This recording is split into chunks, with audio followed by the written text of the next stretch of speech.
I take a personal interest in every one of these cases I do, and getting the best result for the client is really important to me, because the consequences for them are huge, and I know that, and I spend a lot of time talking to them over the weeks and the months that the case is in the court system, and I understand what goes on in their lives and the consequences for them. So I work pretty hard to make sure that whatever result is achieved, it's the best one. Like, so turning up at court and getting a judge to have a doubt about a case and acquitting your client is great. It's great because you can see it on their faces. It means an awful lot to them. They've been carrying this thing around with them for months, and to see that sense of relief is really great. That's actually the best part of it, yeah. That's great.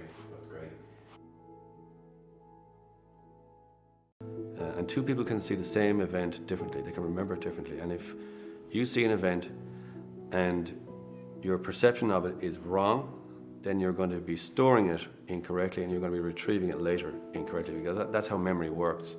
It's perception, it's storage, and it's retrieval. And if there's a mistake in any one of those three areas, the memory will be defective.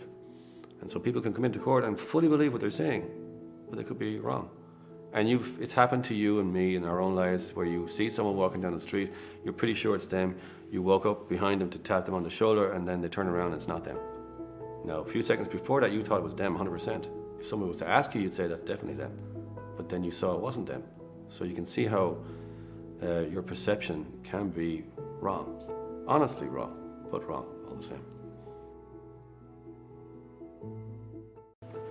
The Probation Act is where you're kind of asking the court not to give you a conviction.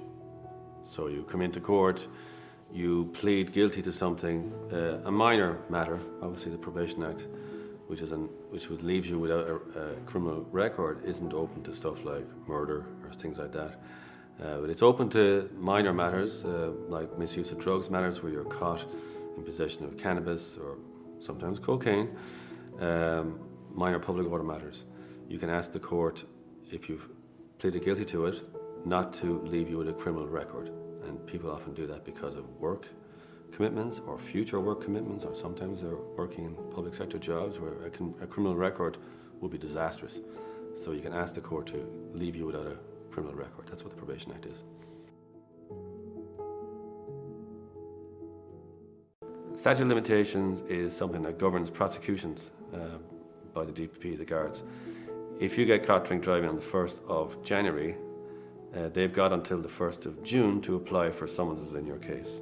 And that applies to a lot of cases, public order cases, a lot of road traffic cases, a lot of cases that generally come to court. They have 6 months from the date of the incident to the date of applying for summonses to apply for those summonses. If they apply after the 6 months, it's now statute barred. They can't bring prosecutions after that point.